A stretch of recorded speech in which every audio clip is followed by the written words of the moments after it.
ሃይ ስኩል ልብ አንጠልጣይና እውነተኛ ታሪክ። ጸሐፊ ፊደል። ክፍል 1። የሃይስኩል ተማሪ ሁኜ ነው ፍቅሬን ያገኘሁትኝ። ትምህርት በጀመርኩበት የመጀመሪያ ቀን የተፈጠረ ነገር ነው። እንደምታውቁት ወደ ሃይስኩል ስንገባ ከሁሉም ትምህርት ቤት ተሰባስበን የምንገናኝበት ትምህርት ነው። ትምህርት ሲጀምር 1 ሳምንት ቆይቼ ነው የገባሁት። የሚኒስቴር ፈተናን አለፍን። ሃይስኩል ለመግባት ለኛ የሆነ ድርጅት ከፍ ማለት ሁላ ነው። ትልቅ እንደሆንን የምናስብበት ሁኔታ ስለነበረ የመጀመሪያ ቀን ስገባ ከእናቴ የወረስኩትን የጠይም ውበት በደንብ ተንከባክቤ ካለኝ አመት ያለፈውን 3 አመት ጫማ አንዷን አጸዳድቼ ጽድት አድርጌ ውሎዬን የትምህርት ቤት ልብሴን አስተካክዬ በስርዓት አጥቤ ልብሴን በዛ ብዙም የረጅም አጭርም አይደለሁኝም ለስላሳ ፀጉሬን አጥቤ በሚያምር ሁኔታ ጠቅልዬ አሳምሬ ወደ ትምህርት ቤት ሄድኩኝ። እውነቱን ለመናገር ከሁኔታዬ ለመማር የሚሄድ ሳይሆን ለቁንጅና ውድድር የሚሄድ ይመስል ነበረ። ከበር ስገባ በጣም እየፈራሁ ነበር። ቀስ ብዬ አንደኛው ፎቅ ላይ ስሜን እያነበብኩ ነበረ። እድሜ ትንሽ ቢሄድም ወፈር ብዬ አጠር ያልኩኝ ነበርኩኝ። ስሜን ለማንበብ ተቸግሬ በአይኔ እያንዳንዱን ስም እየፈለግኩኝ ነበር። ስሜ አብለከት ነው። በእንግሊዘኛ በኤ ስለሚጀምር ነው የመጀመሪያው ያስቸገረኝ። መደዳውን ያለውን 3ቱንም ክፍል ፈልጌ አጣሁት። በሌላኛው መደዳ የመጀመሪያ ክፍል ላይ 4ኛ ላይ አበለሰብ መሰረት የሚል ስም አይቼ በስተመጨረሻ አገኘሁት ብዬ በደስታ እየባረኩኝ ነበር። ከኋላዬ ረጅም ልጅ መጥቶ ቁሟል። ከጎኔ ቀጥሎ ያለው በረከት የሚል ስም ላይ እጁን ያሻርፋል። የመጀመሪያ ላይ ደንግጬ ቀና ስል የኔን ጭንቅላት ሙሉ ማየት የማያስችል ቁመት አለው። ኮስተር ብዬ ቀና ብዬ ሳየው እሱም ደግሞ አቀርቅሮ አየኝ። እሱ ፈዞ ሲቀር እኔ የወንድ ጥላቻዬን አልለቀቀኝምና ኮስተር ብዬ ከእጁ አልፌ ወደ ክፍል ገባሁና ተማሪ ወደ ክፍል ስላልገባ ከግድግዳው በኩል 4ኛ ወንበር ላይ ጥጌን ይዤ ተቀመጥኩኝ። ቦርሳዬን አስቀመጥኩኝ። ቀና ስል ልጁ አሁንም ቁሞ እያፈጠጠ ነው። እኔ ግን ሁሉም ወንድ አንድ ናቸው እንደ አባቶች ስለሚመስሉኝ ስላየኝ ራሱ እየቀፈፈኝ ነበር። ከዛም እጄን አጣምሬ አንገቴን ደፍቼ ቁጭ አልኩኝ። ከትንሽ ቆይታ በኋላ ይቅርታ የሚል ድምፅ ሰምቼ ቀና አልኩኝ። እሱ ነበር። ቃል ሳላወጣ ኮስተር ብዬ አየሁት። እዛ ጋር መቀመጥ እችላለሁ አለ።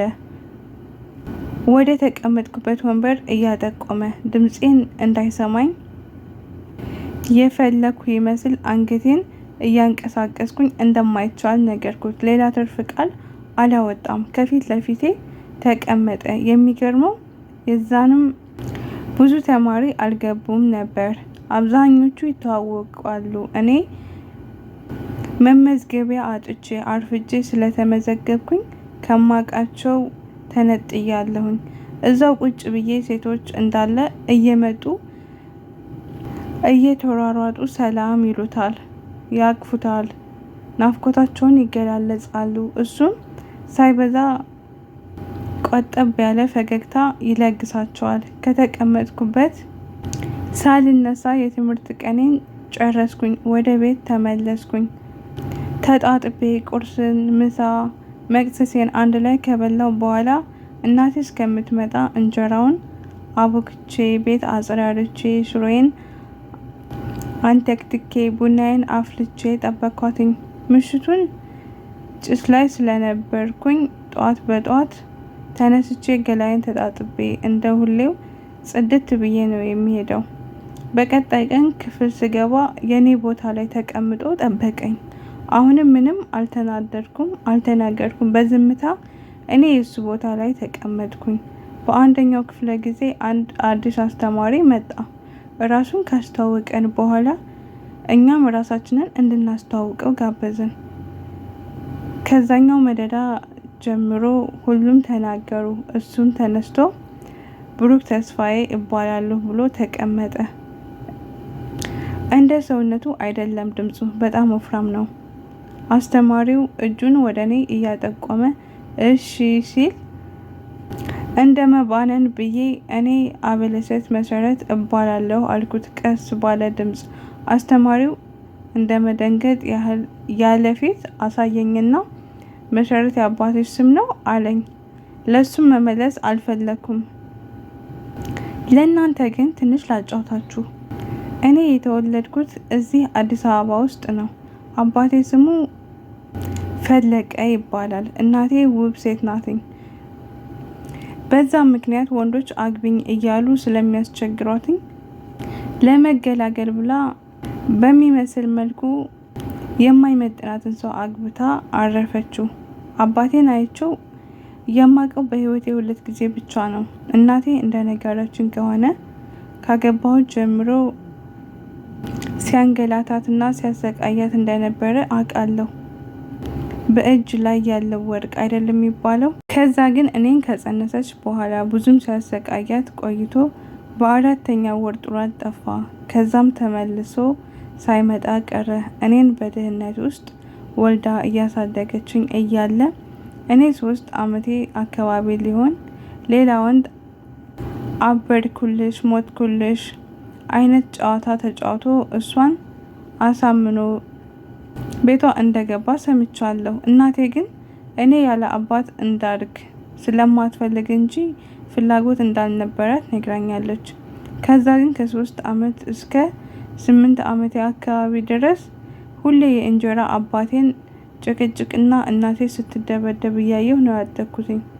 ከእናቴ ድብድቦች 80%ን እኔም ይደርሰኛል። እሷ ስታለቅስ ሳይ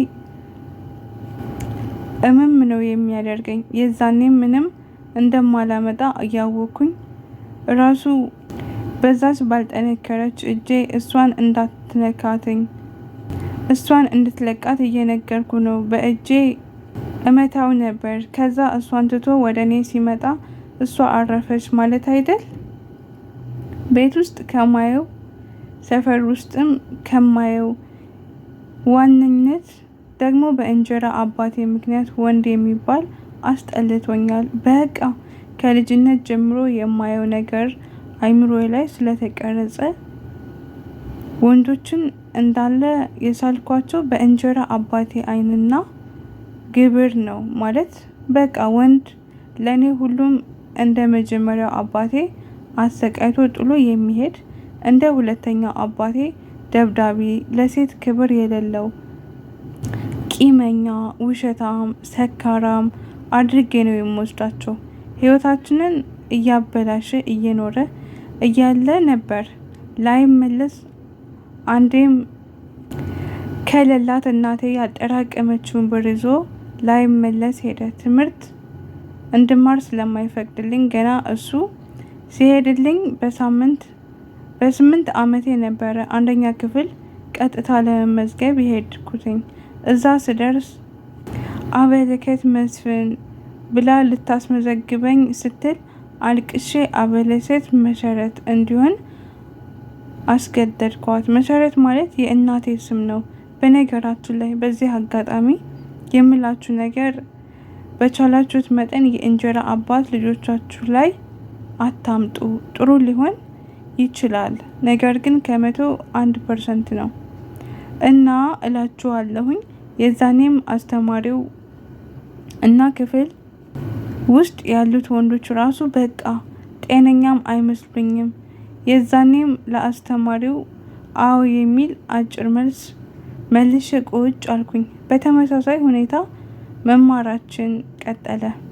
ለመግባባት የአቅሜን እየሞከርኩ ነው። እኔም ከሱ ለመራቅ የአቅሜን ቀጠልኩኝ። ለ2 ሳምንት አካባቢ ላይ በዛው መንገድ ነው የቀጠልነው።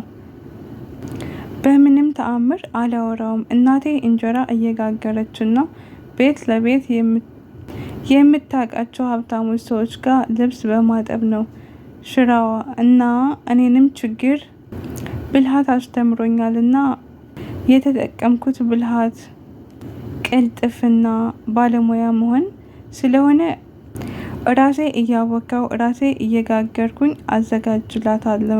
ለሱቅ ትሸጣለች። ግን ደስ የሚለው ሀብታሞችም በፍቅርና በደስታ ነው የምንኖረው። ባገኘናት አጋጣሚ እንደሰታለን። የዛን ቀን አስታውሳለሁ። እሁድ ቀን ነበር። እንደ ሁሌው ፏፏ አድርጌ እናቴን ጠበኳት። ከስንት ጥበቃ በኋላ ስትመጣ ግን ታዲያስ ቤተሰብ በቀጣይ ፓርት እንገናኛለን። ቸር ሰንብቱልኝ።